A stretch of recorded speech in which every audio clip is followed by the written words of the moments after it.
Hello, everyone, and welcome to the first ever Cilio technology sponsored webinar. Today, we're going to spend some time talking about what's going on in the home improvement industry, what trends we're seeing, and more importantly, how it applies to your business, and really what can we do from a takeaway perspective. Joining us today is Todd Tomalak. He is with Zonda. We're so excited. I've had the chance now to see Todd speak just a few different times. He's an expert, in the home improvement industry from an analytics perspective and an economics perspective, and also part of Zonda. And Zonda overall really are experts in informing and advising the home improvement and housing industry. And if you have a chance, click on some of their links. They've got some great information online. And obviously follow Todd as much as you can all the way through, because again, one of the things I love about Todd is he gives an interesting perspective. And as Todd, if you don't mind me saying, sometimes willing to give a little contrarian view on how things are going. And then our panel is going to be Josh Blake. And so Josh is the Chief Operating Officer of Premier Services Group. They do flooring, doors, and windows. They're in 9 states, across really the Pacific Northwest. And also they go all the way up to Alaska. And then Nick Simmons is going to be our other panelist, and they'll help wrap up this call with some questions and answers at the end. And they're based out of Dallas, Fort Worth. They're in 8 different states, really kind of all across that Midwest swath, from Texas up the Midwest over to Arizona. And they're really all about doors, windows, appliances, and garage door openers. So for the 3 of you, so excited that you're here. For the audience, just want to make sure that you know that we are recording the call, and we are going to make the slides available to you, after the call. So from that perspective, I think, Todd, we're probably ready to go, and we'll turn it over to you. Okay, well, fantastic to speak with everyone today. So today we're going to talk about the home improvement outlook, obviously rooted in where we are right now, the beginning of 2025. There are so many things shifting right now that I hope the flavor of this comes through loud and clear. We have actually a fairly cautious forecast for like the next few months, but we think the where the industry is headed over the next year, 2 years, 5 years is going to be very different than what we've seen any time, at least in the history of the data that we have. And I'll show you why we believe the case. So let's get into our discussion.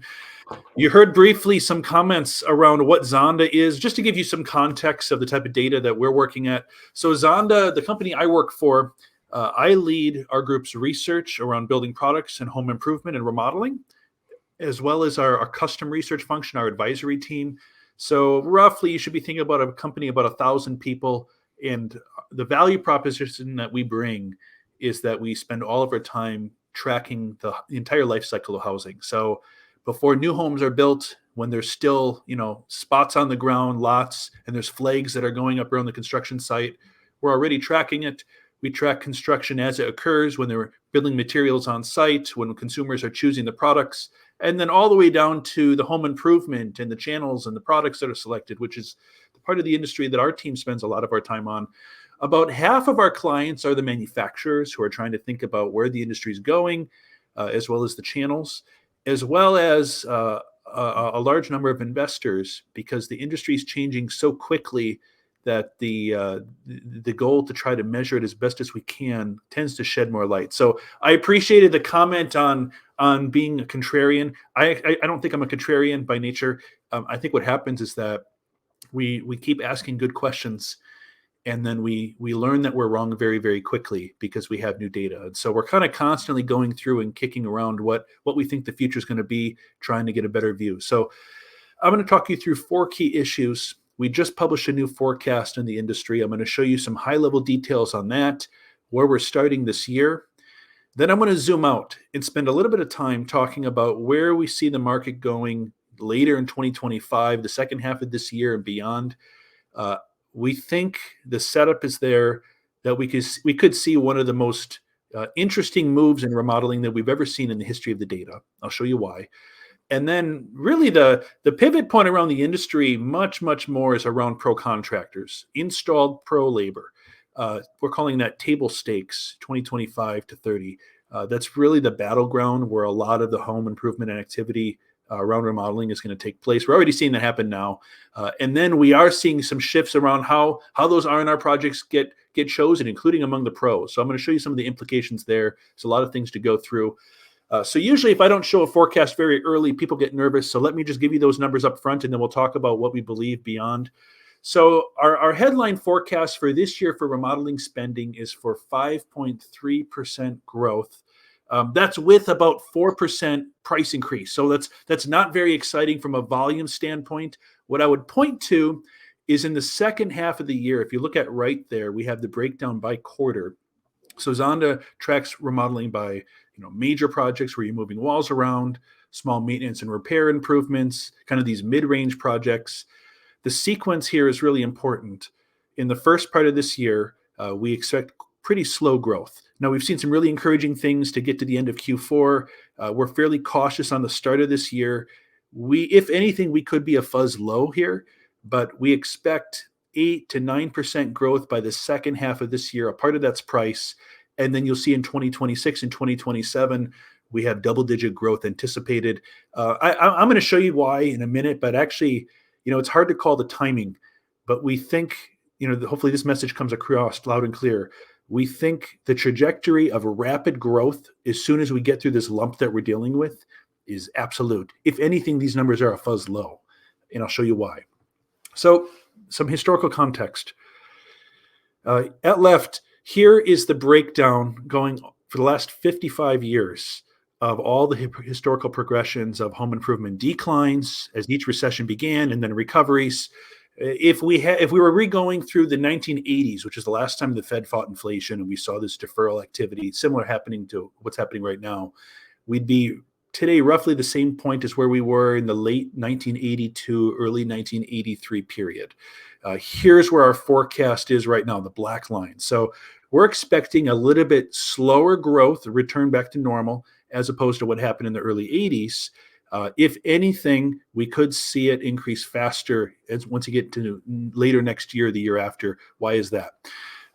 So let me give you some context on what we're seeing right now, and then we'll go into our forecast for 2026 and beyond.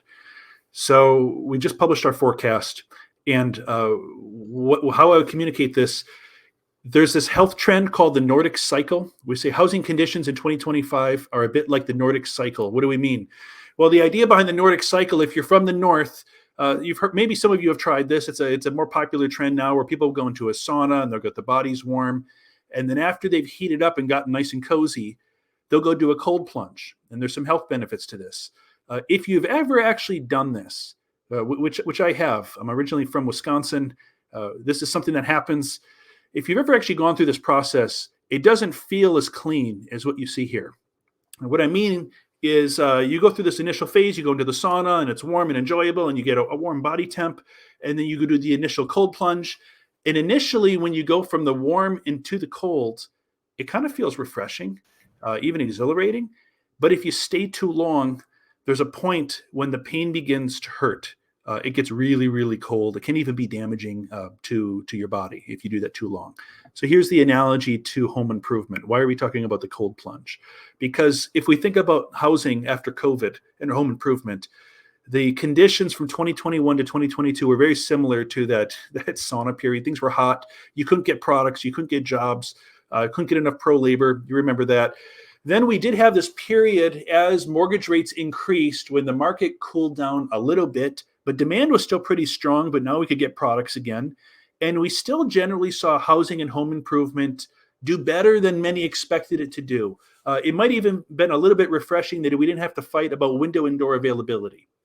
Where we're at right now, from the second half of last year, mid-year last year to about now to the first half of this year, is that point when these high interest rates start to become damaging, and it's really tricky to raise prices. And we've got potentially higher prices just around the corner. So we're going to talk about how that might feel for the next few months and then where that's going.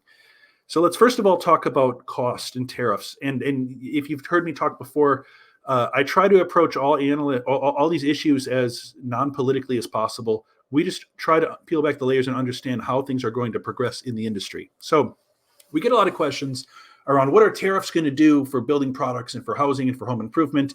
And our short answer is We think costs will increase between 6 to 14% for raw products, but there'll be some mix shift. Here's how that comes up. So even if there was no tariffs at all, we would be expecting some sort of baseline price increase this year, call it between 3 and 4%. We have that left.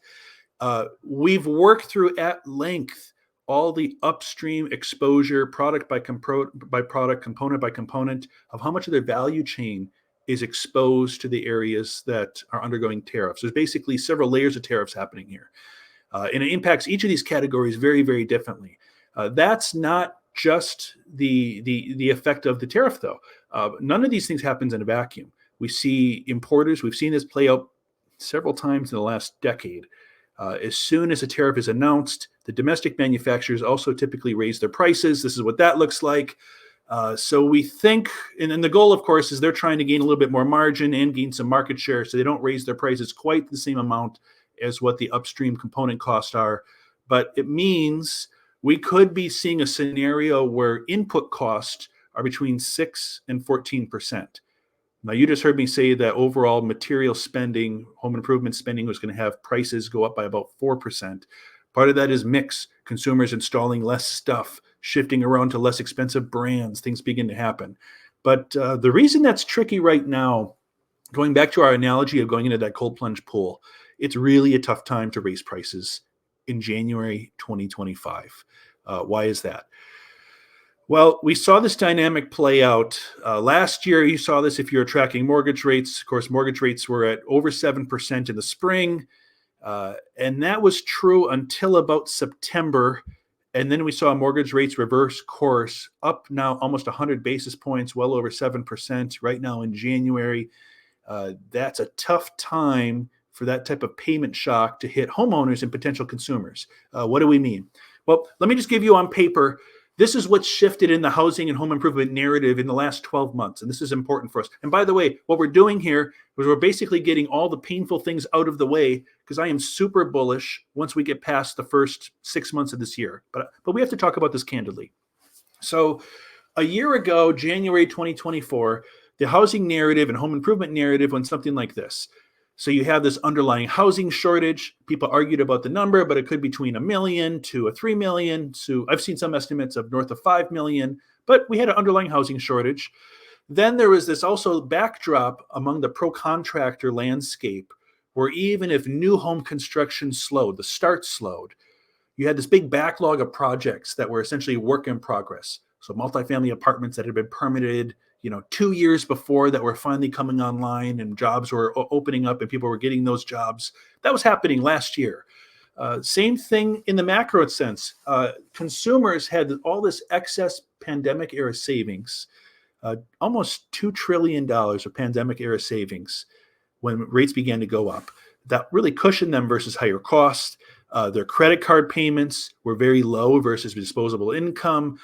We saw real strong numbers on income growth. There's this headline number of surge of population growth, which is really a positive thing if you're looking at it from a housing demand standpoint. And at the same time, there was record levels of home equity, and then this case to be made for deferred future moves, this aging progression of housing, all these things that were going to have to be done. Think of all those homes that were built in the early 2000s that then would come due and require maintenance and repair. That was the story at the beginning of last year, 2024, and there were a few headwinds. There was higher mortgage rates, there was a lock-in effect, there was a low level of home equity extraction, and then this slowing multifamily construction that was going on, but it really hadn't hit the market yet. Okay, that was last year. Fast forward to today, January 2025, some of these tailwinds that we had last year have shifted over. So now we no longer have favorable multifamily revenue due to the timing of this construction. That's really beginning to slow down now. All these units that have been worked on are hitting the market at the same time, and we're seeing a pullback of apartment construction.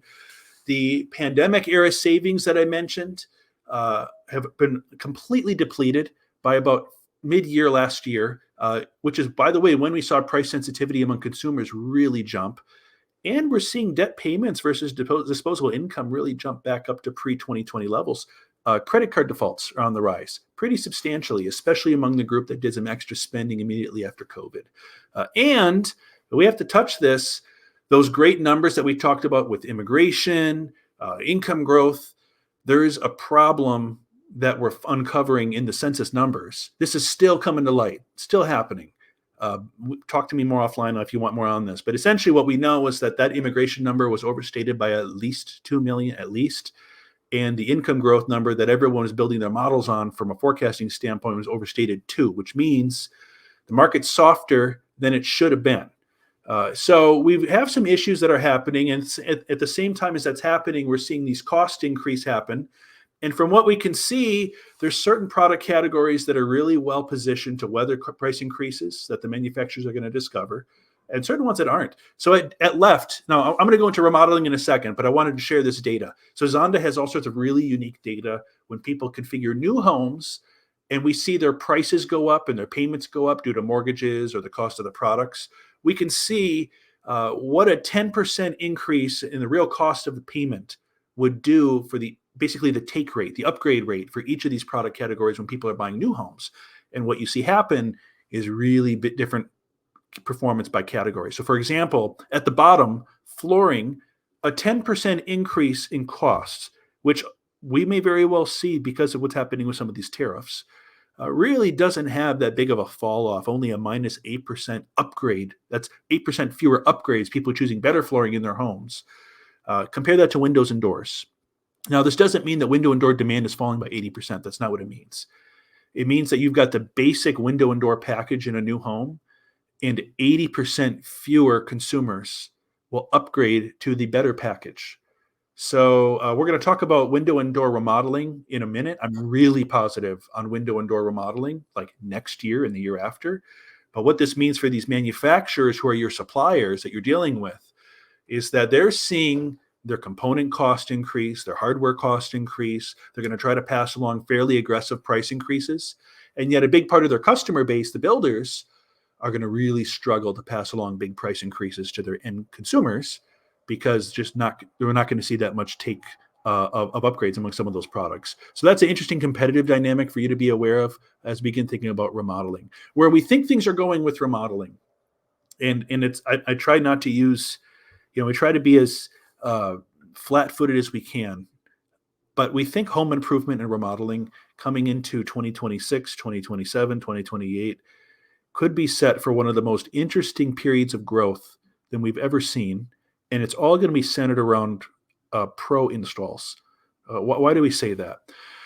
Well, there's a narrative that's been going around that let me show you what people are worried about. People are worried about pull forward. So there was some incremental pull forward that happened post-COVID with remodeling, but it's not nearly as broad as what people are worried about. This is an example of what pull forward should look like in the data. I don't know if any of you remember when the financial crisis was going on about 15 years ago, the cash for clunkers policy. The idea was that if you had an old beater, a clunker, you could get a check for turning that clunker in, you'd get a load of cash, and you could put it towards a new vehicle. And so the timing of that policy expired at a very specific window. At left, you can see in purple the extra sales that happened because of cash for clunkers. This is what pull forward looked like. And then immediately after that in red, you saw a depressed level of activity for a number of months. So generally, the way these things model out, there's not really any extra demand that happens in the long run. It just shuffles around the timing, because once you have a vehicle, you basically have removed that potential buyer from the pool of future buyers for at least some period down the road. So when investors and some of the manufacturers have been worried about was we did have this wave of new construction and repair and remodeling activity immediately after COVID. And if you're looking at this chart, the red here, which is real residential investment, does kind of, if you squint your eyes, look similar to the cash for clunkers chart, where you could kind of talk yourself into the view that maybe this was some pull forward that happened. We think that's the wrong conclusion. There's some mismeasurement issues that are going on with there. Basically, what we think happened was there's an increased level of home improvement activity. There was some pull forward that happened around middle income households. So think households that earn between $70,000 a year and $100,000 a year. They definitely did more spending than they normally would, about 20% more than they should have. That's fully unwound already. The rest of the market is deferred. How do we know that? Well, let me use a couple examples here, and I'll show you in the data. We're seeing some evidence now of what you should be thinking about is deferral, deferral, deferral.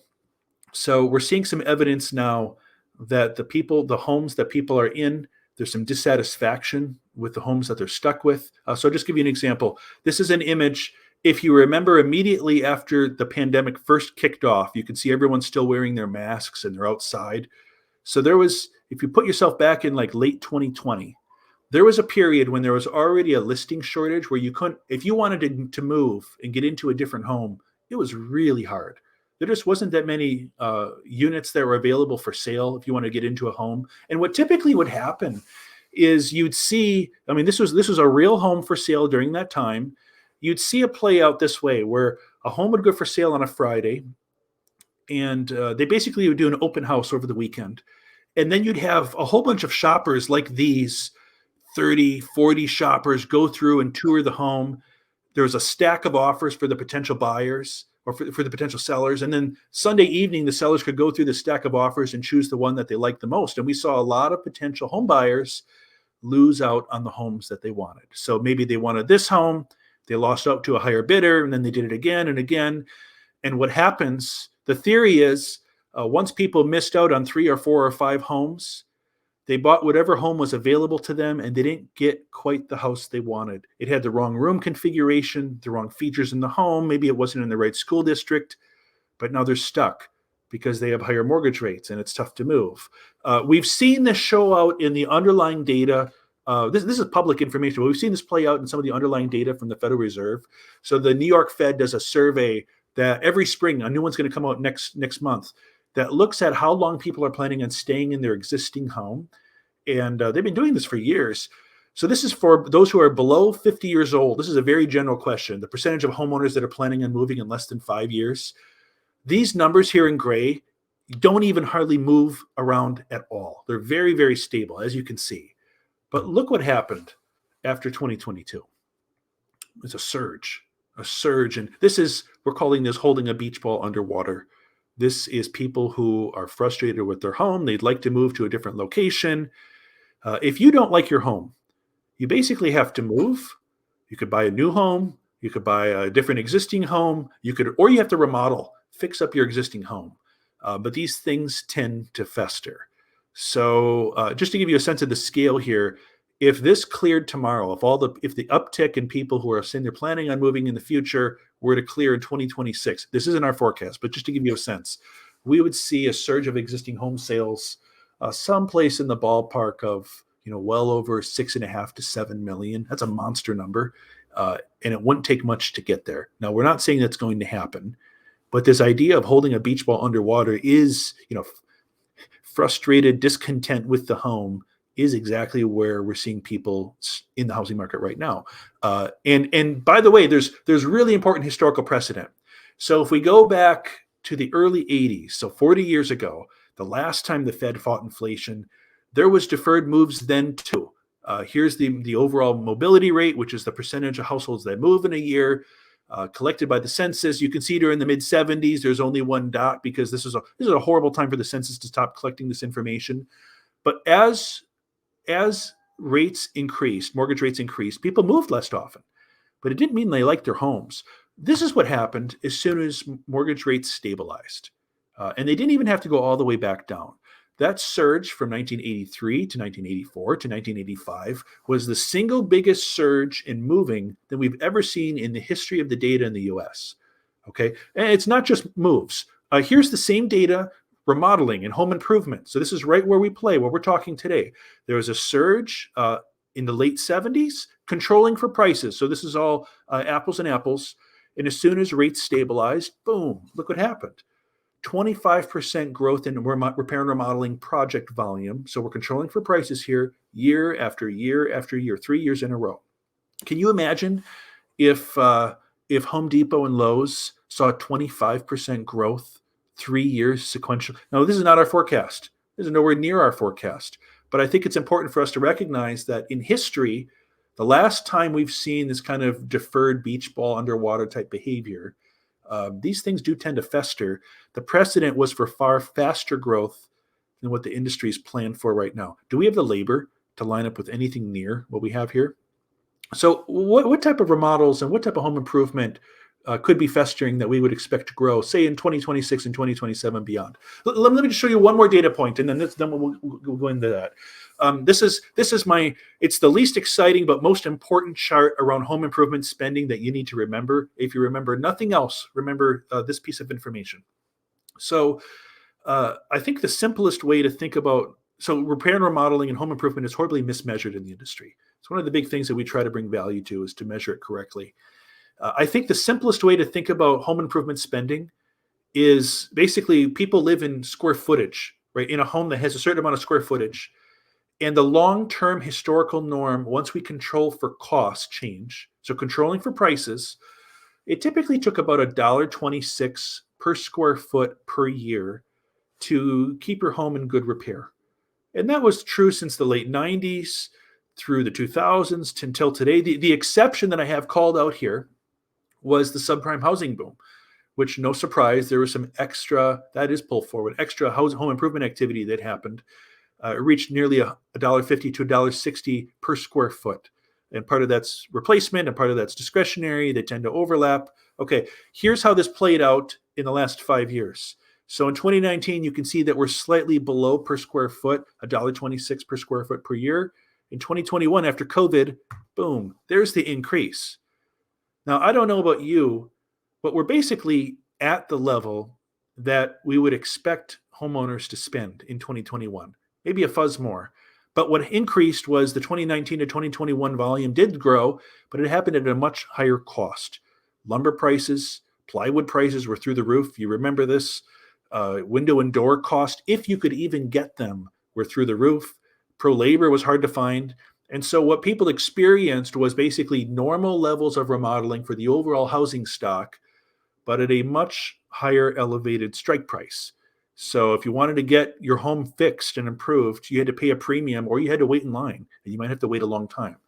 Okay, so now that I've shown you that, here's where we are today. This is obviously controls for cost. We're adjusting for the cost using the same numbers that the builders, because it's pro labor and pro install and materials, have to use per square foot for them. And it's interesting when I look at this number, we're roughly the same amount below historical norms per square foot today as we were above historical norms during the subprime housing boom. And so when we look at that subprime housing boom, we're not surprised that things came back down because we knew they were overspending. We are basically as underspent right now. This is deferral. And it's the same thing that happened in the early 80s. So here's our forecast that I showed you, that double-digit growth next year and growth the following year. It looks really strong when you look at a percent growth. When I look at this graph, I don't think that's aggressive at all. If anything, maybe we're a little slow, that when the market turns, if anything happens like what we saw in the early 80s in history, that we would see growth happen even faster than that. We don't know. But this is part of the reason we think there's so much deferral. And a lot of it's going to be pro. Why do we know this? Well, let me give you 2 examples, and then I want to talk about some shifts that are happening within kind of the pro-labor landscape. So example number 1, let's talk about kitchen and bath projects. And I have to pick on this because I ran the North American economic forecasting at Kohler Company for a number of years, so it's kind of dear to the heart. Do you know how many years on average the typical U.S. bathroom waits in between being updated? I'm not talking like major remodels. I'm just talking about like updating the fixtures and updating the materials. We have data on this. We can do this math. This is all possible. So we can do this calculation. The average is about 40 to 50 years. Now realize that a lot of homes have 2 to 3 bathrooms. And so this might really mean that in a 2.5 bath home, here's the high, here's the low, 50 years and 40 years. In a 2.5 bath home, maybe you update your primary bathroom more often, or the bathroom that people use, and then you might have a bathroom, in the third room someplace. It just doesn't get touched for a long time. But on average, it's pretty predictable, a 40 to 50 year replacement cycle. If we take the bare case, say on average, bathrooms are remodeled every 50 years. There's been a lot more bathrooms added per home, per housing stock since the mid 90s to today. To give you a sense of what a 40 or 50-year-old bathroom looks like, this is a bathroom from 40 years ago, 1984. Here's a bathroom from 50 years ago, Kohler ad from 1974. These things don't age super well. You know them when you see them. Why are we talking about these older bathrooms? Because just to give you a sense of the potential deferral underway, do you know how much remodeling bathroom has to grow just to reach that 50-year average replacement cycle? The answer is 25% above where we were in 2023. 2024 is about the same level, 25% more. Do we have the labor to grow by 25%? Actually, let's talk about like plywood. What would happen to plywood if we tried to increase the cabinet volume by 25%? Obviously, this is below our current forecast. This is not built into the forecast. But when we think about the idea of deferred projects holding a beach ball underwater, this is an important concept to be aware of. Here's another one. Let's talk about windows and doors. I know that's a topic at hand. In my view, windows and doors has been far too beat up the last few years, and people underrate what's about to happen. It's hard to call the timing on these things, but we need to talk candidly about this. Let's talk about windows and doors. So the way I think about window and door home improvement is that basically window and door projects, if we think about the overall housing stock, they're going to happen in homes that have that have not had, that are over 20 years old. So you're not putting windows and doors typically in brand new homes because they've just had new windows put in. You're also not putting them in older homes that have recently had a remodel done where their windows and doors have been replaced. Okay, so this is a fairly straightforward calculation that you need to be aware of. Do you know what the underlying pool of how many homes that are over 20 years old but have also not had their windows replaced in the past 20 years? We can do this calculation. Here's how this looks. So this is the data going back to 2000. The 2000 levels were about 6.8 million homes were over 20 years old, basically eligible, ripe for a window and door replacement. That was true in the early 2000s. Then it came down a little bit because we saw those other home improvement activity happen and people wrapped their window and door projects as part of that. Here's where we are right now. Here's where we're going forward. This is an easy forecast. This is not a forecast for volumes, for demand. This is simply the math of how many homes. We know they were built. We know when the window and door projects happened. We know the age. How many homes are basically eligible for window and door projects? This, we're not calling a forecast here, but this is 2x higher versus historic norms. Now, I can be, play the devil's advocate here and say, well, it's possible that, basically part of the deferral is because they're building windows and doors better than they used to. They last longer, they made of better materials. Completely agree. We're not saying that the market has to double, but trees don't grow to the sky. So you might be able to defer. We saw this in roofing play out right now. Why is roofing doing so well? Because there is a deferral similar between materials that took up till about now to play out, and all these excess roofs that were postponed by about 7 years are now having jobs done. We're going to see the same thing play out for window and door volume. We think what's going to happen is that it's going to overlap with other major pro projects. So instead of just doing your windows and doors, you might do your windows and doors and update your patio and update part of your kitchen. But a lot of this is going to be home equity fueled. So let's talk about the pivot to pro labor, because I just showed you this enormous increase. This is where we're at right now. This is not speculation at all. We're seeing this underneath the surface. This is postponed projects. Do we have the pro labor to handle that type of uptick in pro remodels? The answer is no. And that's why pro labor is the table stakes from 2025 to 2030. So just to give you some context, let's talk about labor shortages, about housing and home improvement and moving. We've seen this movie play out before. Labor shortages related to moving and housing are not new, but they are super meaningful when they occur. You know them when you see them. We saw this in 2021. We saw this in 2021 when you couldn't find a contractor. You had to wait. You had to go on a list, or you had to wait a long time to get that job done. But we've seen this before then too. Here's a classic image. So I'm in New York City right now, so I'll just pick on them. Did you know that many, many years ago, there was a law in New York that basically allowed all the rents to be restructured in the beginning of May? They called this May Day. And so what would happen was you had a bunch of people, mobility was very, very low, people didn't move. And then come the beginning of May Day, we would see all these people renegotiate their rents. They'd move to a new apartment, to a new location. And there's only so many movers. And there's only so many carts to move your furniture. And so what is interesting was we saw this social phenomenon play out every single year. If we look at historical literature, where, and this will just to give you a kick, where the city had to alert people to kind of just deal with the labor pinch when moving day happened. So, of course, the carmen were the people that had the materials, the carts and the horses to move your furniture.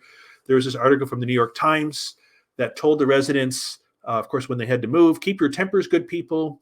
Don't growl at the carmen nor haggle over the prices charged. And then they give you this advice that if your furniture is destroyed, it'll be okay. You can probably fix it. But basically, that the labor squeeze is going to be so strong. Look at these two circled images. The labor squeeze is going to be so strong that the labor that's tied to the mobility surge, could destroy your furniture, and you're just going to have to deal with it. Here's one from 10 years later, talking about the pricing. So on the 1st of May, the carman becomes a different creature. Again, this is labor availability, a labor squeeze when people have to move all at the same time, the same beach ball type of effect. But look at the comment in red. Ordinary offers do not tempt him. He's been known to laugh to scorn a man who's offered him $5 to convey a load of half dozen blocks. So pricing power grossly changes when there's a labor shortage tied to a surge of moves or home improvement. This is not a surprise. So this reminds me of, do you remember how it felt going from 2020 to 2021 when the market was kind of soft in the beginning part of 2020? And then once the market turned on, prices changed, the entire negotiation, the balance of negotiation changed among pro contractors.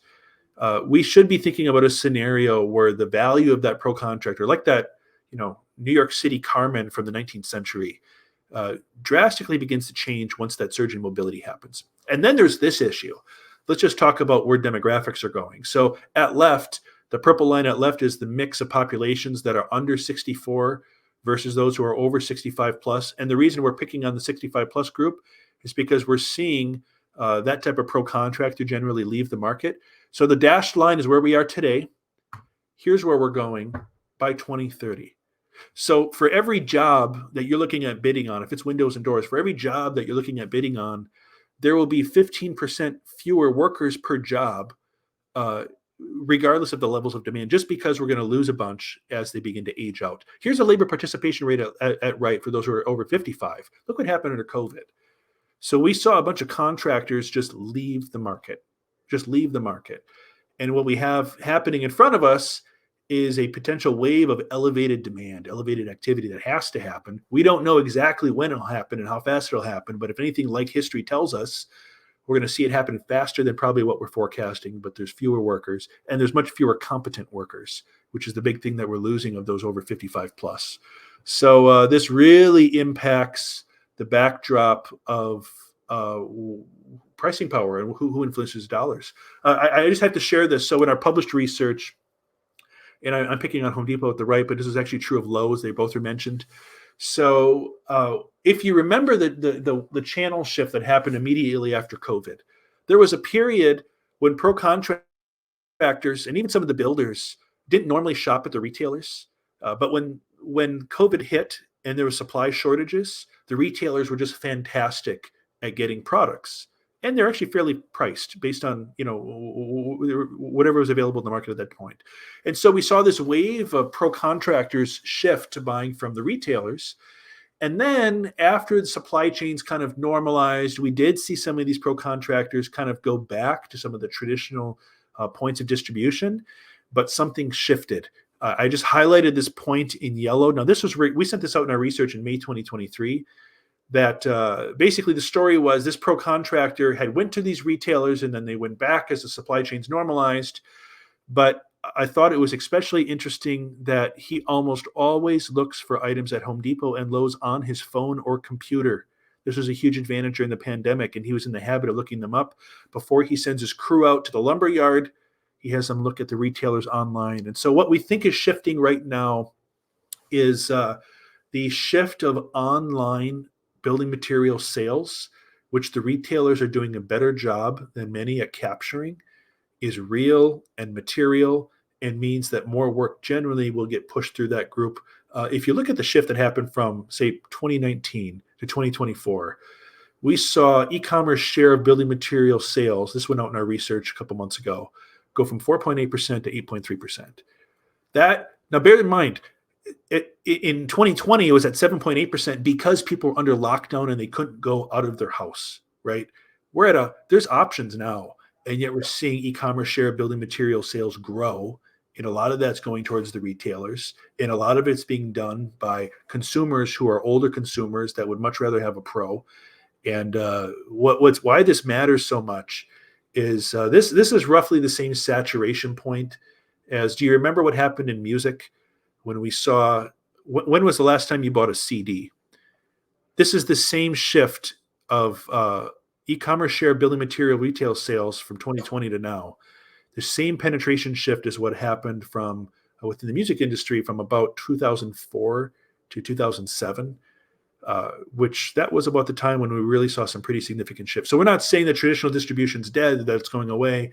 But what we are saying is that it's hard to argue with the increased share of e-commerce relative to building products. And from what we've seen from the voice of the customer, that a lot of that's going back to the retailers. Okay, so then it leads to a critical question. If pro contractors, if you bid on a job and you begin looking at products that are online through e-commerce, what products do people choose? Because it totally changes the balance of power. Pro contractors that are like we saw with the Cartmen in the 19th century movers in New York City. You have a tremendous amount of pricing power when the market turns favorably, like it did in 2021. So sometimes we see pro contractors suggest their own products. I prefer to use this other brand. So what will happen when pro contractors have that backdrop and they choose to purchase more online? We don't know exactly, but I will share kind of the working hypothesis that we're seeing in some of our data. So, as I mentioned before, and I realize that building materials is not music, but we've seen this play out in other industries. So if you remember for any of you who used to buy CDs many years ago, the experience was basically traditional distribution. So you had a somewhat curated list of stores that you go into to shop for music. But there was only maybe a few hundred or thousand albums you could choose from. Compare that to Spotify, when you could go on there today and there's hundreds of thousands of professional artists who are getting a lot of listening. Have you thought about what happens to the distribution of winners and losers when you go from a finite kind of curated list to a large list? That is what happens when you go online. Here's what we know. So, and there's a lot of academic research on this, but I'll give you the punchline. Basically this. So there was when that shift in music and in other industries too first began to happen, there were some people that thought that this was going to cause a more equal distribution of revenue. This is what that would look like across the board. That's not what happened. So here the black line would be what equal revenue would look like, perfectly equal. The yellow would be kind of what we would expect distribution to look like under the Pareto rule, the 80-20 rule. Maybe you've heard of this. This is a lot of industries. If we look at the distribution of revenue, it tends to break down by the major players. The big ones dominate the market. What happened once we saw music shift online, and this is true of other industries too, was that the distribution shifted to something more like this, where you have a concentration for the winners at the very, very, very top, and then the number 2, number 3, number 4, number 5, kind of the next tier, they lose overall share of revenue. This is a different type. It's called the power law of distribution. If you can't remember that, remember this Taylor Swift ad at the top. Think of how much market power Taylor Swift has. There's always been superstars in the industry, Elvis and the Beatles. What's different now, though, with distribution online is just the concentration of market power and pricing power that we see happen with some of these artists. And I'm just as an example, I was struck, maybe you saw this, I think this was last year. So Ray Dalio is the chairman and CEO of Bridgewater. So it's a billionaire hedge fund founder. So I was struck when he did this post on X saying that Taylor Swift should be president. Okay, does a selfie. So, and then this is why when we think about, there have always been superstars. There's always been a concentration of those who have the strongest market power, Elvis and the Beatles, and we talked about this. But if you had your marketing organization go out and try to convince, just imagine this. Imagine trying to convince your marketing organization to go find a billionaire hedge fund manager to promote you for president. How much money would you have to allocate for that type of PR? So all I'm saying here is that the amount of capture, the capture rate shifts when we go online, and we don't see that type of capture rate shift under traditional distribution. And so it's not lost on us that we publish this rating of building material brands. This is a pro brand power index of all the 1,100 plus brands, 63 plus categories. To me, this chart looks an awful lot like that chart we showed before with Taylor Swift at the top. We will see how this shakes out, but basically what we know is that the vast majority of these building product brands who are your suppliers will lose some form of market share or pricing power as the pro contractors gain more influence and as they begin to purchase more online. So we're at a situation right now where the rubber is really starting to meet the road, because you have a bunch of manufacturers who are able to kind of price products however they wanted to price, immediately after the COVID period when there was a shortage. And now that the market's softening a little bit for a few months, and we're seeing the consumers begin to push back a little bit, and this costs are increasing because of the tariffs, we're going to see some brands be able to stick a price increase, and some brands are going to attempt to do a price increase, but they're not going to be able to. Who's going to ultimately hold a lot more share once the market begins to turn is the pro contractors. So, which is why we think that the whole discussion around the pro and the complex pro and where they're buying and e-commerce is just so critical to the story of 2026 to 2030 and how this plays out. So to review, right now, supply and demand is temporarily easier than it was before. It balanced this last year due to this drawdown of pro home improvement, which we talked about. But it's really mimicking the slowdown that we saw from the 1970s and 1980s inflation period. And what we've learned from that period is that when the market turns, it turns pretty fast. We expect the industry this year to grow about 4 to 5%, but that's with about 4% cost hike, so really fairly flat. It's very second half loaded. We fully have built in fairly soft first half numbers, primarily due to the mix of projects and so what's happening among consumer balance sheets. There's also some timing issues that's going to impact the broader building products group due to the timing of when some of these new multifamily units no longer are dollarizing, pushing up cost. We think when we get to late this year or early next year, when the market begins to turn, the labor shortage will get more challenging, in part because we're losing people, and the market will begin to turn very, very quickly. This is what history tells us, but also we have these kind of fundamental factors that are boosting demand overall. You can't make up for the gap of these window and door deferrals that we've talked about that are going to be coming online. So we're calling that, I don't know that this is the best phrase, but we're calling that period the golden age of remodeling, meaning that there's going to be a period when there's an elevated level of activity that happens. This is very different than anything we've seen in the last 15 or 20 years. Bear in mind, in the early 1980s, the pace of growth was 25% year after year after year, as soon as rates stabilized.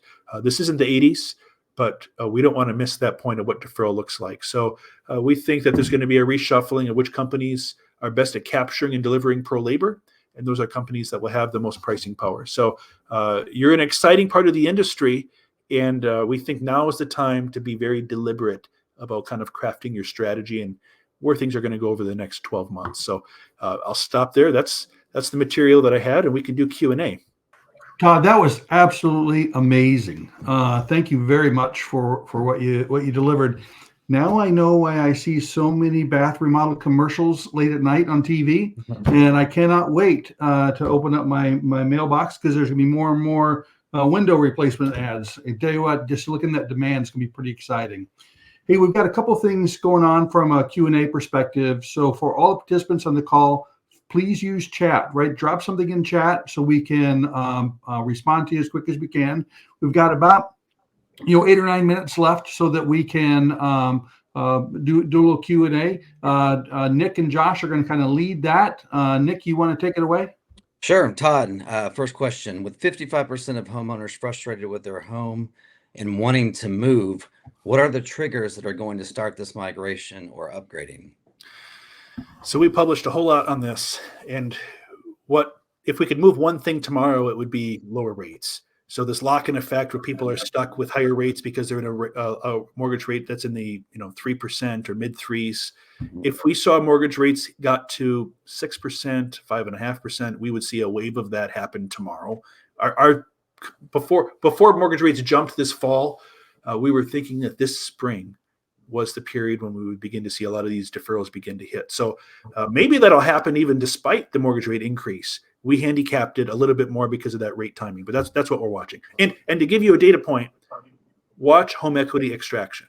If there's one number that we think is going to be this, like the canary in the coal mine of when the beach ball begins to move, growth in home equity extraction is going to be the number. It's at extremely low levels now, but there's so much home equity that can be tapped that we're beginning to see evidence that people are structuring loans to access the money. They just haven't pulled it yet.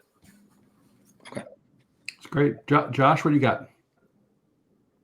Yeah, another question is, what are key indicators where you're watching right now to gauge overall health of the economy? Yeah. So I think income growth is overstated. I said this before. I think population growth is overstated. And if that's true, it also means that, all these things bleed together. So like the GDP statistics, even it's a little bit scary when we start, trying to disentangle this. So the number that we're watching overall, at least for the home improvement and housing space, is that cash out number that here's just a bit of numbers. Did you know that there have been more new accounts set up to access the home equity in the last 18 months than there have been in the prior 12 years combined cumulatively? Wow. People haven't pulled the cash out, but the accounts are set up. So so we're watching that. We think it's going to start at the higher income, like the 100K plus income group. Todd, do you I'm actually one of those customers because we're about ready to redo our kitchen, and we've just been kind of waiting and waiting and waiting, and now it's time. We think going into spring we're gonna get it done.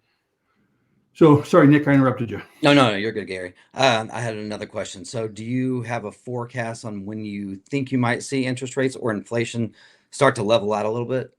Yeah, actually, I had a whole table that had all that detail in there, but I didn't want to. It took too much time the way it is. I'll include it in the back when we send over the PDF, so you can see the detail. Okay. We think it's going to begin to move later on in this year, but the base is so low that it wouldn't take much for us to see like 30, 40, 50% growth, just because we're dealing off an extremely low level right now. So we'll send the detail over. Awesome. Another one that I've got here is, what steps are companies taking to attract and retain skilled workers in an increasingly competitive labor market? Yeah, that is the golden ticket problem. There's probably people that are closer to that are seeing success than I can say. I will share this. I hope this flavor comes across. We got hired by a large private equity firm a couple of years ago. You remember when things were really, really hot, like the market was just taking off, and you had all these, and they approached us and said, "Hey, we think our people are lying to us. They own this building material company," which you hate to hear, but they basically said, "Hey, here's what's happening. These home builders, this is new. These home builders are delivering homes, and our people tell us that our product is number one, and it's on the spec, and it's we have all the right programs set up, but we're not keeping up. What's happening?" And so we audited it, and we followed, the influence of like, okay, so what happened with that project? Is it really on the spec? And then which guy within the building did you hand it to? And then you dealt with someone at the lumber yard. Who did you deal with? And you know what we found? There were lumber yards that were offering installed services that had somehow managed to train and capture some of these pro contractors, and they could install whatever the heck they wanted, even though the builders had something else on the spec, because the builders weren't willing to wait for. And so that memory is very fresh. I think what we see happen is that the companies that are able to retain talent, especially if it's reliable and can be done on time, they're going to have so much. That feels like the cart example. They're going to have so much pricing power that people won't even believe it. Todd, Brianna has a great question in the chat. She says, "I think a lot of people in their 20s to 30s worry that they will never be able to buy a home due to the interest rates and inflation in home prices. Do you have an estimate on when in the next 10 years would be the best time to buy a house?"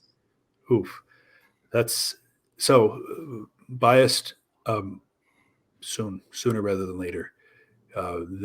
We've seen this, and why we would say this. This home price creep is an international phenomenon. It's not just a U.S. thing. We can go to New Zealand. We can go to almost across any place in the developed. Ireland is running into this. the payment burden continues to increase, and what we're seeing is rents begin to increase even faster. So, essentially, what you do when you buy a home, and I've rented and I've owned, is you lock in your cost for a certain period, and you get a little bit of the home price appreciation. So, if we're using the early 80s as a proxy, here's what we know: home prices, even though mortgage rates, you've seen the charts, went from 7 to 8% to like 18% plus. Home prices basically held the level. And then as soon as the activity began, then they started climbing again. So I would say get the home, lock in the price, and then what is it? Marry the home and date the mortgage rate. You can always refi that mortgage rate. Right. I like that. Hey, Nick and Josh, we're getting close to the end. Do me a favor. You guys listening to the whole thing, right? What is your one takeaway that you're like, hey, this is what I'm going to take back and apply to my business? Well, I guess from our standpoint, seeing the growth coming up over the next 4, 5, 6 years is exciting for us. Now, going out and finding the labor to handle that, the amount of projects that are going to come across, that's going to be the challenging part. But we've noticed like getting installers on our team and bringing in young people visiting high schools, kind of teaching the students about possible career opportunities in the labor industry has helped us out a lot. So we've hired a lot of young people right out of high school that they didn't even know was an actual labor opportunity, and that's really helped us grow our labor force. It's awesome. Josh, what do you think? Yeah, just looking at the trends that were shown earlier, history is definitely bound to repeat itself. We've seen it before, and so now's the time to prepare. As we're looking towards the future in the next 4 to 10 years, it's going to be a big boom. So we need to be prepared now for it. And like Nick was saying, we have to train the new generation coming in, because the old generation, like we saw in the slides, going out, and we need to have that skilled labor ready to go. Yep. Then Todd, do you have any just kind of final takeaway for the group? I know you went over your kind of final points, but what do you think? Yeah, I see a lot of I'm in the forecasting business. I see a lot of forecast. There's a lot of flat forecast. We even have a fairly flat one this year. If you go back to 2008 and 2009, when things were really moving fast, we also saw a lot of flat housing forecasts because people didn't know what to do. So my message is this: we don't know exactly when. We can't predict rates. No human can predict rates. What we know is that when rates moderate, flat is the last thing we should be thinking about. We should be thinking about, you could be caught flat-footed. So be ready to pivot quickly. That's awesome. So Todd, I want to thank you very much. Nick and Josh, what an amazing job you did. Really appreciate you helping, moderate and ask some questions. And then Cilio, really appreciate you kind of being forward thinking and thinking about how you share information across the industry and with everyone that supports this great home improvement business. Team, as you would know, we're going to send out a survey when we're done. So please take a few minutes and complete that survey. It's a whopping 3 questions. So all we're trying to do is figure out what the next sessions would look like. I want to wish everybody all the best, and thank you very much for participating, and take care. All right, bye-bye.